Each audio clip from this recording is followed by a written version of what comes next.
runners are fast-moving. Unlike other big rallies, Bit earlier at about 7 a.m., a group from the Coast Guard. Welcome to #PH Vote 2013.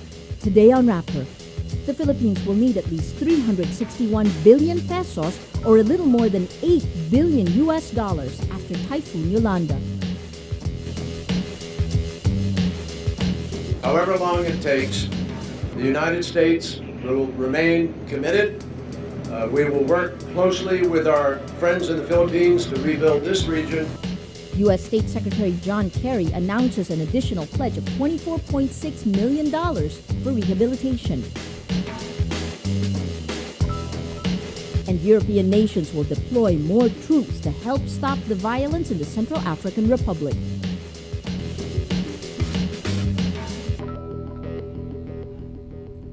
Hello, I'm Maria Ressa. Welcome to Rappler, your social news network. More than a month after Typhoon Yolanda, known internationally as Haiyan, the government releases its rehabilitation plan for the biggest reconstruction effort after World War II. Katerina reports. When nature's fury rages, people run to the nearest school building. But Rehabilitation czar Ping Lacson wants to turn hospitals into permanent evacuation centers. Lacson says a hospital has everything evacuees need. Yun ang pinaka-practical na gawin mong evacuation center kasi naandun na eh. Dadagdagan mo na lang ng ibang components kasi may hospital na ngayon, may mga doktor, may pagkapat. This is part of an ambitious plan, Reconstruction Assistance on Yolanda or RAY, the blueprint to rebuild the lives of more than 16 million people devastated by Yolanda. Through RAY, we are not just settling for the minimum. We do not want our countrymen merely to make do. We are taking this chance not just to rebuild what was destroyed, but again, more importantly, to build back better. The government needs around 360.9 billion pesos to rebuild devastated regions. Half of this amount will go to rebuilding homes. Up to 28.4 billion pesos will go to public infrastructure, like hospitals and schools. Aquino says the country is ready for this historic rebuilding. The reasons for this confidence? First, because we know that we are not alone. The second and most important reason can be found in the attitude of the thousands of volunteers and relief workers I saw. An attitude that states with the utmost certainty, our failure means the suffering of our fellow man and therefore we cannot fail. But the government faces early challenges, like Lacson having no power over the budget. The government needs to address these hitches because it will take more than a blueprint for millions to rise from the ruins. Paterno Rappler, Manila. During a visit to Tacloban City Wednesday, U.S. Secretary of State John Kerry announces an additional pledge of $24.6 million or 1.1 billion pesos for rehabilitation. This is on top of the $62 million earlier provided by the U.S. government and aid agencies. The new pledge will be used primarily to provide clean water, sanitation, food, and shelter to residents and relief workers. In a speech, Kerry describes the typhoon's devastation as, quote, like a war zone. He also praises the resilience and strength of survivors. Last month's typhoon broke the world's heart, but what is certain is it didn't break the spirit of the people here. The determination to rebuild and to remake what was inspires all of us. However long it takes, the United States will remain committed. We will work closely with our friends in the Philippines to rebuild this region. House Energy Committee Chair Reynaldo Umali says Energy Regulatory Commission Chair Zenaida Cruz Ducut should take a leave of absence out of delicadeza after she was implicated in the pork barrel scam.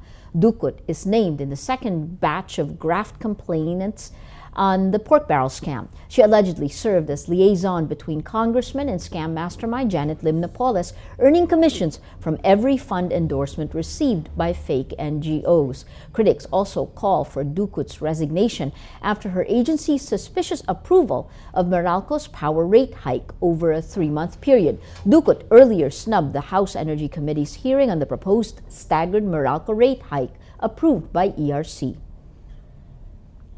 An election lawyer asks the Commission on Elections, or COMELEC, to recall its order asking 424 local officials to leave their posts because of deficiencies in their Statement of Election Contributions and Expenses, or SOCE. Lawyer Romulo Macalintal says a resolution the poll body recently issued provides, quote, no more reason or basis to cite Section 14 of Republic Act 7166 as the ground to order these elected officials to vacate their elective positions. All candidates should submit their SOCEs 30 days after the election. Those who fail to file on time will pay an administrative fine. But COMELEC Resolution number 9834 says the payment of late penalty by the candidates, quote, does not constitute the administrative fine as stated in the law. Because of this, Macalintal says there is no more violation of the SOCE rules, which could be the basis to remove or order an elected official to vacate his post. A U.S.-based watchdog says 2013 is the second worst year for reporters in prison. The New York-based Committee to Protect Journalists, or CPJ, says 52 journalists were killed this year, down from 73 last year. For the second consecutive year, Turkey was the world's leading jailer of journalists, followed closely by Iran and China. Those countries account for more than half of the 211 journalists imprisoned around the world in 2013. Let's now look at Rappler's Wrap for today, a list of the 10 most important events around the world you shouldn't miss. At number 6, France says other European nations will send troops to the Central African Republic to help disarm violent militias. French Foreign Minister Laurent Fabius tells the lower House of Parliament in Paris, quote, we will soon have troops on the ground provided by our European colleagues. He did not name the countries. Central Africa spiraled into chaos after a March coup where the mainly Muslim Seleka rebel group overthrew President Francois Bozize. France deployed its troops on December 5 under a UN mandate to support an African peacekeeping force.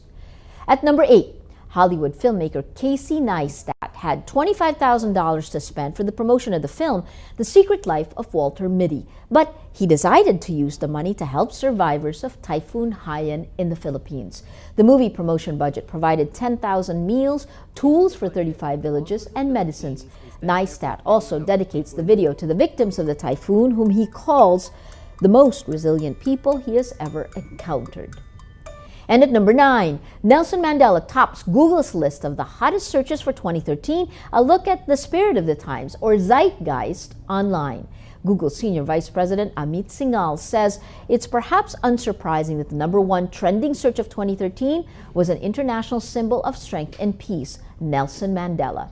Second in the global top 10 list is the Fast and Furious film star Paul Walker, who was killed in a car crash last month. Apple's iPhone 5S comes in third.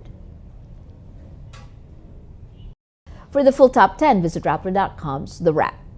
The University of the Philippines holds its annual Lantern Parade Wednesday. This year's celebration also serves as an outreach event dedicated to soliciting aid for victims of the super typhoon that devastated the Visayas. Rappler's intern Apa Agbayani is at the UP Diliman campus for this event. Apa, what's it like there? Maria, the mood is really festive here at UP Diliman. We've seen a lot of lively performances from the various colleges and organizations of UP, and we've seen some really beautiful lanterns this year. But behind this festivity is really a sense of solidarity with the victims of Typhoon Yolanda. All of the organizations and all of the colleges integrated themes of relief and rebuilding in their lanterns this year. So you get a real sense of solidarity and a real sense of purpose here in UP Diliman tonight. Why is this such an important event for all the students of UP, Apa? This is the way that UP celebrates Christmas, through making paroles that are floats, and it's really a beautiful celebration. There's a lot of lights, there's a lot of festivity here today. And given that it is for the victims of Typhoon Yolanda, has it dampened the Christmas spirit?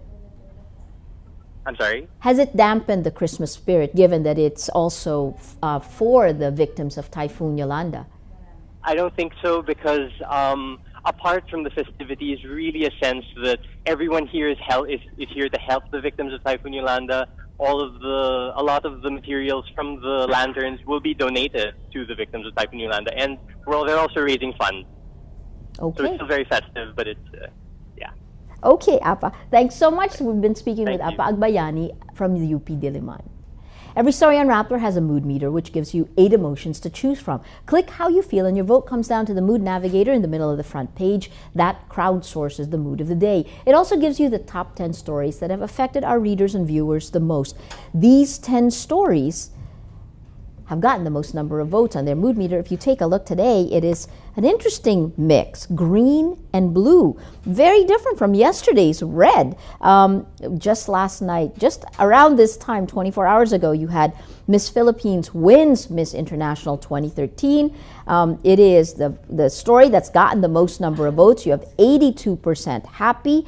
And just now you heard from hashtag Lantern Parade from Apa Agbayani at UP Diliman, and look at an interesting 79% happy.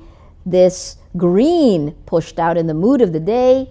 Today, most people are happy. That is Rappler's Newscast for today, Wednesday, December 18th, 2013. Visit Rappler.com and watch our newscast Monday to Friday. Tell us how you feel on our mood meter and help us crowdsource the mood of the day. I'm Maria Ressa. As we say at Rappler, tomorrow begins today.